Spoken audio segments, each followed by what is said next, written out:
मित्रांनो नमस्कार। आज एक जबरदस्त असा व्हिडिओ आपल्या सर्वांसमोर सादर करत आहे। मित्रांनो हा जो काही प्रयोग आहे हा प्रयोग अनुभवलेला प्रयोग आहे, बऱ्याच लोकांच्या वरती मी अनुभवलेला प्रयोग आहे आणि हा सिक्रेट फॉर्म्युला आपल्या सर्वांसमोर मित्रांनो उघड केलेला आहे। आजही जे काही वैद्य मंडळी असतात ते वैद्य मंडळी तुमचं हाड जर मोडलं, हाड तुटलं तर कोंबडीच्या अंड्यामध्ये काही पावडरी टाकून तुम्हाला देत असतात। गुडघ्याची वेदना, गुडघ्यातली ठणका या लेपाने जबरदस्त पद्धतीने कमी होणार आहे। व्हिडिओ अत्यंत महत्त्वाचा असा आहे। सिक्रेट फॉर्म्युला आपल्या सर्वांसमोर मित्रांनो मी उघड करत आहे। असे बरेचसे सिक्रेट फॉर्म्युले वेळोवेळी मी तुमच्यासमोर उघड केलेले आहेत आणि यापुढे तुमच्यासमोर असा सिक्रेट फॉर्म्युला उघड करणार आहे ज्याचा लाभ आपल्या सर्वांना मित्रांनो निश्चित होणार आहे। तर ही पावडर कुठली? कोंबडीच्या अंड्याच्या बलक्यामध्ये मिक्स करून ही पावडर आपल्याला गुडघेदुखीवरती लावायचं आहे। याच्या नित्य वापराने तुम्हाला जबरदस्त फायदा होणार आहे। शरीराच्या गुडघ्याच्या किंवा कुठल्याही भागाची असणारी सूज असेल, सांधे दुखत असेल, हाडाची पेरे दुखत असेल तर त्याच्यावरती अत्यंत उपयुक्त असा आहे। मित्रांनो हे कोंबडीचं अंड आहे। कोंबडी आधी की अंडा आधी याच्यावरून बरेच वादविवाद मित्रांनो घडत असतात। यातून एका जीवाची निर्मिती होत असते। हे बल्य आहे, शरीरासाठी अत्यंत आवश्यक आहे। जर तुमचं हाड मोडलं असेल तर आजही ग्रामीण भागामध्ये कोंबडीचं अंड, तुम्ही गावरान कोंबडीचं अंड या ठिकाणी खावा असं सांगत असतात। आपल्याला या ठिकाणी बाहेरून लेप करायचा आहे, त्यामुळे गावरान किंवा तुम्हाला दुकानातलं अंड चालू शकतं। तर मित्रांनो तुम्हाला ही जी काही पावडर आपल्या सर्वांसमोर दिसत आहे ही पावडर जबरदस्त आहे।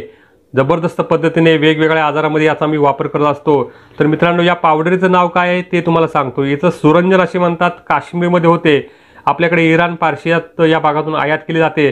खूप साऱ्या आजारामध्ये याचा जबरदस्त पद्धतीने वापर करत असतो। सांधे दुखत असतील, हाडाची पेर दुखत असतील, गुडघेदुखी असतील त्याच्यावरती आपल्याला हा प्रयोग आपण बघत आहात। तर सर्दी असेल, पडसा असेल, भूक लागत नसेल व वेगवेगळ्या यकृताच्या आजारातसुद्धा आम्ही याचा जबरदस्त पद्धतीने वापर करत असतो। ही उत्तेजक आहे, कामशक्ती वाढण्यासाठी सुद्धा याचा वापर होत असतो। मित्रांनो हे जे काही कोंबडीचं अंड आता मी घेतलेलं आहे, फोडून घेत आहे। कोंबडीचं एक अंड आपल्याला या प्रयोगासाठी पूर्ण फोडून घ्यायचं आहे आणि ही सुरंजनाची पावडर बाजारामध्ये औषधी दुकानामध्ये सहज उपलब्ध होईल। तुम्ही त्यांना मागवा तरी सुरंजन पावडर जवळजवळ एका अंड्याच्या प्रयोगामागे आपल्याला 4 चमचे पावडर आपल्याला मिक्स करायचे आहे। याच्यामध्ये अजूनही तुम्ही घटक टाकू शकता। याच्यामध्ये तुम्ही सुंठ पाव चमचा टाकू शकता। याच्यामध्ये आपल्याला केशरसुद्धा एक छोट्या 2-4 पाकळ्या तुम्ही टाकू शकता। तुम्ही हे मिश्रण चांगल्या पद्धतीने घोटवायचं आहे। आपण पाहू शकता याच्यामध्ये सुंठ टाकली तरी चांगला आराम पडतो। केशराचे 2-3 जर थोड्या पाकळ्या टाकल्या तरी आराम पडू शकतो। जबरदस्त फायदा आहे। घरगुती औषधामध्ये हे निर्धोकपणे वापरता येण्यासारखं आहे। मी सिक्रेट फॉर्म्युला आपल्या सर्वांसमोर मित्रांनो उघड केलेला आहे। आपल्या काही गुडघेदुखीबाबत शंका असतील तर शंका मात्र कमेंट बॉक्समध्ये अवश्य टाका। तुमच्या कमेंटचं मी उत्तर निश्चित देईल, कारण एक जबरदस्त तुम्ही हा प्रयोग सलग महिनाभर बघा आणि चमत्कार बघा। तुमच्या गुडघ्याची सूज कमी होऊन जाईल, वेदना कमी होऊन जातील आणि जबरदस्त फायदा मित्रांनो निश्चित होणार आहे। अशाच वेगवेगळे उपाय पाहण्यासाठी आपल्या चॅनलला सबस्क्राईब करा, व्हिडिओस लाईक करा, कारण महत्त्वपूर्ण अशा बाबी आपल्या सर्वांसमोर मी नेहमी उघड करत असतो ज्याचा आपल्या सर्वांना चांगल्या पद्धतीने फायदा हा निश्चित होणार आहे। मित्रांनो गुडघेदुखीवरती सुरंजन आणि कोंबडीच्या अंड्याचा बलकाचा लेप आपण अवश्य लावा आणि असेच नवनवीन घरगुती प्रयोग पाहण्यासाठी आपल्या चॅनलला अवश्य सबस्क्राईब करा, व्हिडिओस लाईक करा। धन्यवाद। पोटांच्या बऱ्याचशा विकारावरती ही जी काही आपल्याला दिसत आहे अत्यंत चमत्कारिक अशी भाजी आहे। यकृताचं काम चांगल्या पद्धतीने करते। पोटात असणारे कृमी, पोटात असणारे जंत हे कमी करत असते। शरीराला असणारी सूज, पावसाळ्यामध्ये हातापायाला ठणका येतात, वेदना येतात, ते सूज कमी करते, गालफुगी कमी करते। पावसाळ्याच्या दिवसामध्ये ही नळीची, नाळगोताची भाजी आपल्या भागात काय म्हणतात कमेंट बॉक्समध्ये तुम्ही अवश्य मांडा। तर ही नाळगोताची भाजी, नाळाची भाजी तुम्ही सर्व लोकांनी सेवन करा। रामकृष्ण हरी माऊली। मी डॉक्टर विलास जगन्नाथ शिंदे आपल्या सर्वांचं पुन्हा एकदा खूप सारा हार्दिक स्वागत करतो। नाकात हाड वाढलेला आहे, श्वास घ्यायला त्रास होत आहे, सर्दी होते, शिंका येतात बघा सारख्या शिंकानं माणसं हैराण होतात। अगदी रुमाल भरून जातो। त्याच्यावरती तुम्ही आम्हाला काय घरगुती उपाय सांगाल शिंका येणे याच्यावरती? संधिगत वात आहे बघा, सांध्यात वात भरलेला आहे, वेदना भयंकर आहेत। त्यासाठी तुम्हाला मी 1-2 गोष्टी सांगणार आहे बघा आणि एक लेप सुद्धा सांगणार आहे। विशेषतः गुडघेदुखीवरती हा लेप चांगल्या पद्धतीने लागू पडत असतो। शौचाला, संडासला खळा होतोय, कडक होते संडासला, तर त्यावरती तुम्ही आम्हाला काय सांगाल? असे असंख्य प्रश्न मला बरेच लोक विचारत असतात आणि या प्रश्नांवरती मी घरगुती उपाय सांगत असतो. वेगवेगळे घरगुती उपाय सांगतो. बऱ्याच लोकांना माझ्या नावानं बघा लोक बरीच युट्यूबला सर्च करतात. तर घरगुती उपाय तुम्हाला सांगायला आता एक एक करून सुरुवात करतो. बऱ्याच गोष्टी मी उघड करत असतो, बरेच घरगुती उपाय सांगतो. घरगुती उपायांचा प्रचार म्हणजे आयुर्वेदाचा प्रचार असं मी मांडणारा एक वैद्य आहे. मला काय घरोघरी वैद्य निर्माण करायचे नाहीत, परंतु काही आजार झाले, काही समस्या झाल्या, तर काही घरगुती उपायांचा लोकांना छान पद्धतीने फायदा होत असतो. हे रोजच्या जीवनामध्ये आम्ही अनुभवत असतो. आता नाकात हाड वाढणं, ज्यांना नाकात हाड वाढते बघा, त्यांना बऱ्याच जणांना समस्या होते बघा. नाकात हाड वाढलं की मग श्वास घ्यायला त्रास होतो. श्वास घ्यायला त्रास होतो, घसा कोरडा पडतो बघा. घसा कोरडा पडतो, वारंवार तहान लागते, थोडं बेचैन होतं आणि मग माणूस कधी कधी नाकात हाड वाढणारी माणसं भरतात. पण आता ज्यांना वारंवार घोरण्याची सवय आहे त्यांनी जाणून घ्यावं की आपला नाकामध्ये हाड वाढलंय का, हे जाणून घ्यावं त्यांनी. त्या लोकांनी ज्यांना समस्या आहे त्यांनी. तर नाकात हाड वाढलंय त्याच्यावरती तुम्ही याला बऱ्याच गोष्टी समजून सांगता येतात, बऱ्याच गोष्टींचा उलगडा हा करता येतो. एक लेप सुद्धा सुचवतो बघा. आता नाकात हाड वाढलं म्हणजे डाव्या साईडला वाढलंय, उजव्या साईडला वाढलंय, त्याचं प्रमाण किती, मग बरेच लोक म्हणतात की त्याचं ऑपरेशन केलं पाहिजे, शस्त्रकर्म केलं पाहिजे. तर त्यासाठी तुम्ही आम्हाला काय सांगाल? तर सुंठ, वेखंड आणि कोंबड नखी. सुंठ, वेखंड, कोंबड नखी, पुनर्नवा आणि हळद. नीट लक्षात घ्या परत. सुंठ, वेखंड, कोंबड नखी, पुनर्नवा नावाची वनस्पती आणि हळद एकत्र मिक्स करून, ज्या समजा या बाजूला नाकातलं हाड वाढलेलं आहे त्या ठिकाणी लेप लावायचा. असा लेप लावायचा. या साईडला असेल या साईड लेप लावायचा. असा सलग प्रयोग करायला लागेल. आज तुम्ही म्हणताल 2-4 दिवस प्रयोग करतो आणि नाकातलं हाड लगेच गायब झालं पाहिजे, असं होणार नाही. सलग काही दिवस, काही महिने हा प्रयोग करायचा. बिब्याचं तेल, आपल्या जवळच्या तज्ञ वैद्यांच्या सल्ल्यानं बिब्याचं तेल तुम्ही जर टाकताय तरी सुद्धा छान पद्धतीने फायदा होत असतो. बिब्याचं तेल त्या ठिकाणी लावायचं, परंतु हा प्रयोग स्वतःहून नाही करायचा. आपल्या जवळच्या तज्ञ वैद्यांच्या सल्ल्याने हा प्रयोग करायचा. कारण बिब्बा हा उष्ण तीक्ष्ण गुणाने आहे.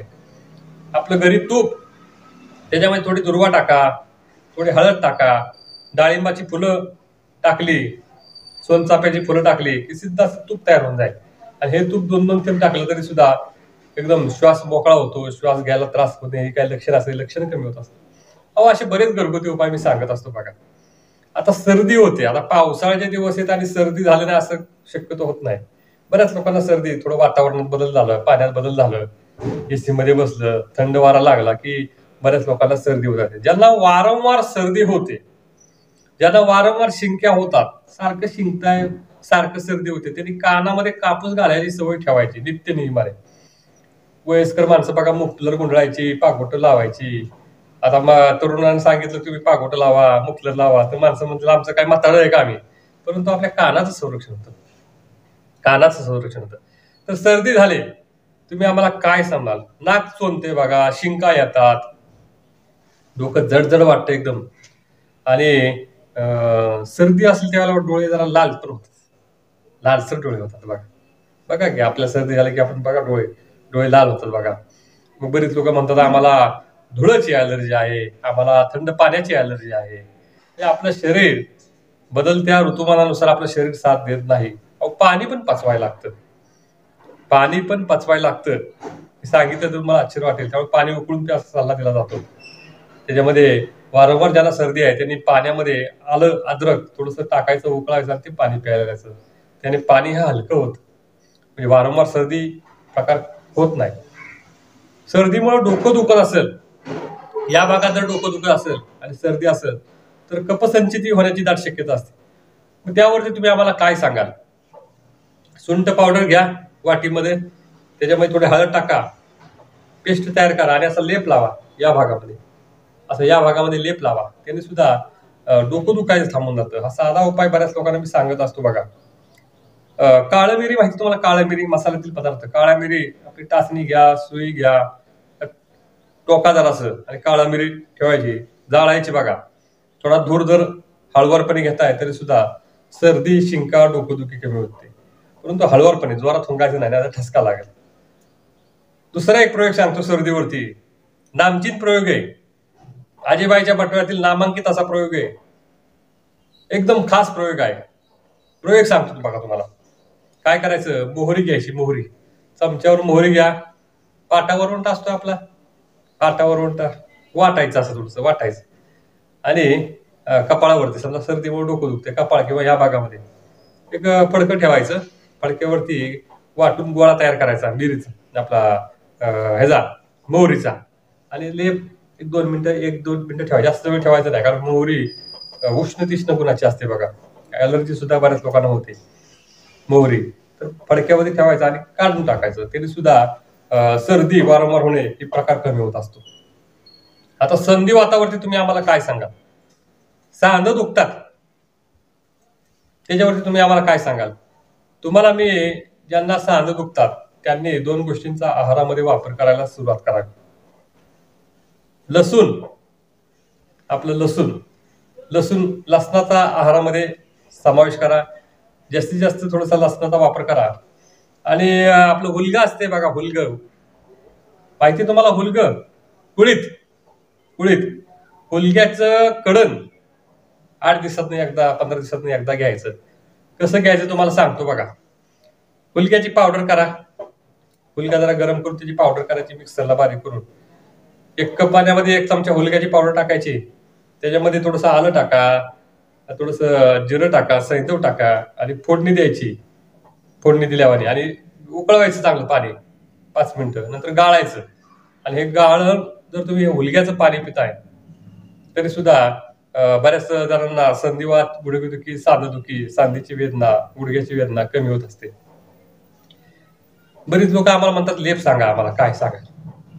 गुडघेदुखीवरती नाना प्रकारचे लेप मी सांगत असतो बघा. गुडघेदुखी डॉक्टर विलास शिंदे घरगुती उपाय युट्यूबला सर्च करून बघा, भरपूर अशी लेप सांगत असतो, नामांकित अशी लेप. तर तुम्हाला एक लेप सुचवतो या ठिकाणी मी. लेप खास आहे, बाजारामध्ये दारू हळद मिळते, दारू हळद अर्धा चमचा घ्या, रक्तचंदन अर्धा चमचा घ्या, रक्तचंदन अर्धा चमचा घ्यायचं, आणि तुरटी घ्यायची, बारीक पावडर करायची, आणि ते थोडं कोमट करून जर गुडघेदुखी, सांधेदुखी, ठणक्यावरती लावताय तरी सुद्धा छान पद्धतीने बऱ्याच लोकांना आराम पडत असतो. हा उपाय मी बऱ्याच लोकांना सांगत असतो, तर हा उपाय खास उपाय आहे, बऱ्याच लोकांना छान पद्धतीने फायदा होत असतो. बरेच लोक आम्हाला म्हणतात आमचं पोट साफ होत नाही, मोठी समस्या आहे आजकाल, पोट साफ होत नाही. आता पोट साफ होत नसेल तर आम्हाला लोकांना विचारावं लागतं की पोट साफ होत नाही याचा म्हणजे तुम्हाला संडासला चिकट होते का की संडासला खडा होते. तसं लोक म्हणतात आमचं पोट साफ होत नाही, पण तसं नसतं. तुम्हाला शौचाला कडक होते का, शौचाला चिकट होते का. मग संडासला जर खडा होत असेल तर मग वाताचा गुण वाढलेला, वृक्षपणा झालेला आहे. आता काय कोण जाणे, मला काय कळत नाही की तेल खाऊ नका, तूप खाऊ नका, असा एक संदेश दिला जातो बघा. संदेश दिला जातो, तूप खाल्लं की शरीराला त्रासदायक होईल. पण तूप कसलं पाहिजे, घरी तयार केलेलं तूप पाहिजे, बाजारातील नको.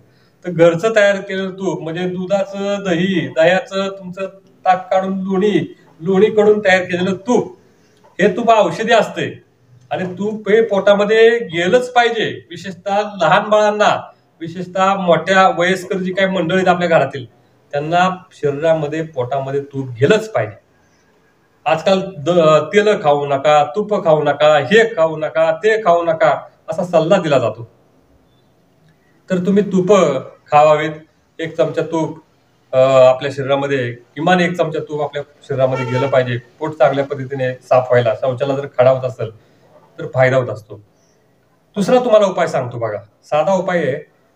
ज्यांना शौचाला खडा होतो, संडासला खडा होतो, म्हणजे संडासला तुकडे पडतात, कडक संडास असं होतं, कडक संडास मऊ होण्यासाठी तुम्हाला मी उपाय सांगतो. काय करायचं अशा लोकांनी, शेंगदाणा तेल, घाण्याचं शेंगदाणा तेल. तर शेंगदाणा तेल कसं असतं, शेंगदाणा तेल काही लोकांना शेंगदाणा तेल जमत नाही, ज्यांना जमते त्याने हा प्रयोग करायचा.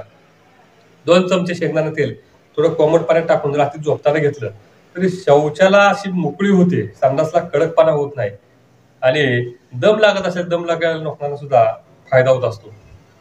असे बरेच उपाय मी सांगत असतो बघा. या उपायाचा बऱ्याच लोकांवरती छान पद्धतीने फायदा होत असतो. तुम्ही सांगितलेले घरगुती उपाय तुम्ही अवश्य करत जा. औषधी उपाय आपल्या जवळच्या तज्ञ वैद्यांच्या सल्ल्याने करायचे, पंचकर्माचे उपाय आपल्या जवळच्या तज्ञ वैद्यांच्या सल्ल्याने करायचे. तर अशीच नवनवीन उपाय आपण जाणून घेत जा. आणि व्हिडिओ तुम्ही सुरुवातीपासून शेवटापर्यंत पाहिल्याबद्दल आपल्या सर्वांचं खूप सारं हार्दिक आभार. आपल्या समस्या काय असतील समस्या, मला हे त्रास आहे, तो त्रास आहे, तुम्ही कमेंटमध्ये टाका. कमेंटला लाईक केलं की तुमच्या कमेंटला व्हिडिओ स्वरूपात उत्तर अवश्य आज ना उद्या दिलं जाईल. भेटूया पुढच्या व्हिडिओच्या वेळी. तोपर्यंत रामकृष्ण हरी. धन्यवाद.